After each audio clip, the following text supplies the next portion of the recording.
Welcome to Art of Learning. फिर से मैं एक न्यू वीडियो के साथ आपके सामने हूँ और इस वीडियो में मैंने पॉलिटिकल साइंस के बीए ऑनर्स के सीसी पेपर को डिस्कस किया। पहला जो वीडियो था उसमें मैंने सिलेबस को बताया था, लेकिन जो ये वीडियो है उसमें मैंने टॉपिक्स को डिस्कस किया है। मतलब पूरे टॉपिक्स को नहीं किया है, लेकिन हाफ टॉपिक को डिस्कस करने का कोशिश किया है। जैसे कि जो पहला पेपर है उसमें जो पहला सीसी पेपर है उसका पहला यूनिट का नाम है अंडरस्टैंडिंग पॉलिटिकल थ्योरी, जिसमें मैंने बताया था कि इसमें हमें पॉलिटिकल साइंस के बारे में कि पॉलिटिक्स क्या होता है, मीनिंग क्या होता है, नेचर क्या होता है, स्कोप क्या होता है पॉलिटिकल साइंस का, ये सब चीज़ों के बारे में पढ़ना होता है। मतलब रिलेशन भी पढ़ना पड़ता है कि अदर पॉलिटिकल साइंस के साथ हमारा रिलेशन क्या है। मतलब कि पॉलिटिकल साइंस कैसे फिलॉसफी के साथ लिंक है, पॉलिटिकल साइंस कैसे सोशियोलॉजी के साथ लिंक्ड है। मतलब अलग अलग पॉलिटिकल साइंस के सब्जेक्ट के साथ कैसे ये लिंक्ड है, ये बताना पड़ता है हमें। तो अब हम लोग मूव करते हैं हमारे पॉलिटिकल पेपर की तरफ कि इसमें हमें क्या पढ़ना है।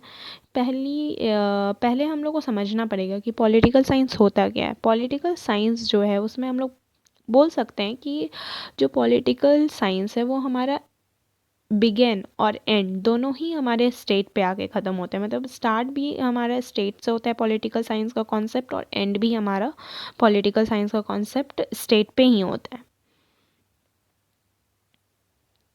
और हम लोग बोल सकते हैं कि हम लोग जो पॉलिटिकल साइंस है उसमें हम लोग गवर्नमेंट और स्टेट की स्टडी करते हैं। मतलब दोनों का मिक्सचर होता है कि हमें गवर्नमेंट के बारे में भी पढ़ना होता है और हमें स्टेट के बारे में भी पढ़ना होता है। अगर हम लोग मॉडर्न व्यू देखें पॉलिटिकल साइंस का, जिसमें बोला जाता है कि अब जो मॉडर्न टाइम है उसमें हम लोग पावर के बारे में पढ़ते हैं कि पावर अथॉरिटी क्या है, किसको पावर मिलना चाहिए, किस तरीके का पावर किसके पास है, ये सारी चीज़ों के बारे में बताता है। फिर मतलब स्कोप्स क्या है पॉलिटिकल साइंस का, अगर हम पढ़ रहे हैं तो उसका स्कोप क्या है, उसका डेवलपमेंट किस तरीके से हो सकता है, ये सब चीज़ों के बारे में भी बताता है ये टॉपिक। आप देख सकते हैं यहाँ पे मैंने मेंशन किया है, अगर आप चाहें तो इसे नोट डाउन कर सकते हैं। फिर हम मीनिंग की तरफ आते हैं। मीनिंग पे हम जाएं तो बोल सकते हैं कि जो पॉलिटिकल साइंस है वो दो वर्ड से बना है, पॉलिटिकल और साइंस। जो पॉलिटिक्स है वो हमारा ग्रीक वर्ड से आया है, जो पॉलिस से, और जिसका मतलब होता है सिटी स्टेट। आप इसको वेल डिफाइन करने के लिए ये सारे डेफिनेशंस को अच्छे से आप लिख सकते हैं। अगर हम लोग बोले अगर साइंस क्या है, साइंस एक साइंटिफिक स्टडी है किसी भी स्ट्रक्चर और किसी भी बिहेवियर को पढ़ने के लिए कि वो किस नेचर में, मतलब फिजिकल और नेचुरल वर्ल्ड में, मतलब वो किस तरीके से है। मतलब अगर हम मतलब साइंटिफिक स्टडी में अगर हम लोग मूव करें तो स्ट्रक्चर क्या है हमारे फिजिकल और नेचुरल वर्ल्ड का, और उसका बिहेवियर क्या है, क्या वो ऑब्जर्व करता है और क्या एविडेंस देता है, और एक्सपेरिमेंट क्या होता है उसका, इसके बारे में साइंस बताता है हमें।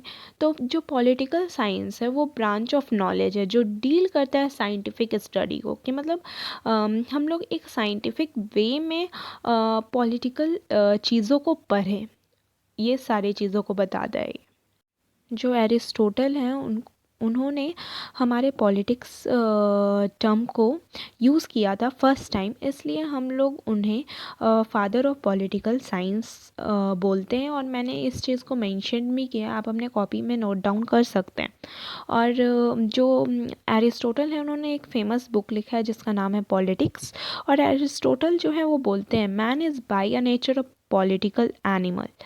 मतलब उन्होंने ये चीज़ इसलिए बोला है कि जो ह्यूमन है वो नेचर बाय या नेचर जब वो जन्म लेता है उसका नेचर ही है कि वो पॉलिटिकल एनिमल, मतलब लोगों के बीच में रहना। अगर वैसा इंसान जिसको लोगों के बीच में रहना पसंद नहीं है, या फिर वो नहीं रहना चाहता, या फिर वो एनिमल होगा या फिर वो गॉड होंगे। मतलब इस तरीके से उन्होंने इस चीज़ को डिस्क्राइब किया है। और जब हम लोग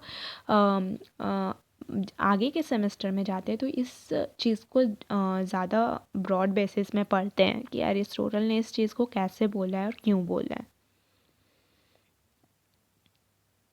आप प्लीज़ इस चीज़ को नोट डाउन कीजिएगा अपने कॉपीज़ में।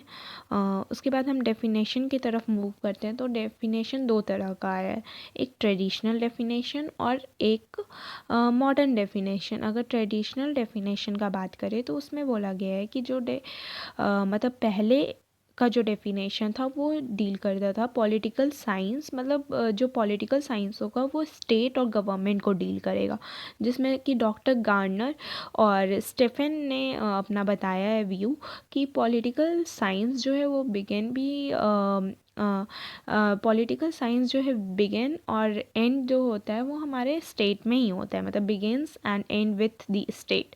ये डॉक्टर गार्नर ने बोला है। और स्टेफन जो है वो बोले हैं political science deal with the government, की जो पॉलिटिकल साइंस है वो गवर्नमेंट को डील करता है, इस चीज़ के बारे में बोला है।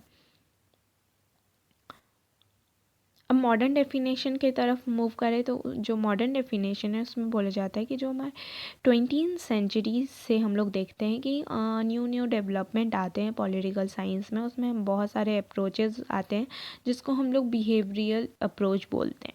और इसमें डेविड इस्टेड और कैटलीन ने अपना व्यू दिया है, जो कि मैंने इस चीज़ को मेंशन किया है कि politics is the authoritative allocation of the value. Political science is the study of the act of a human and social control.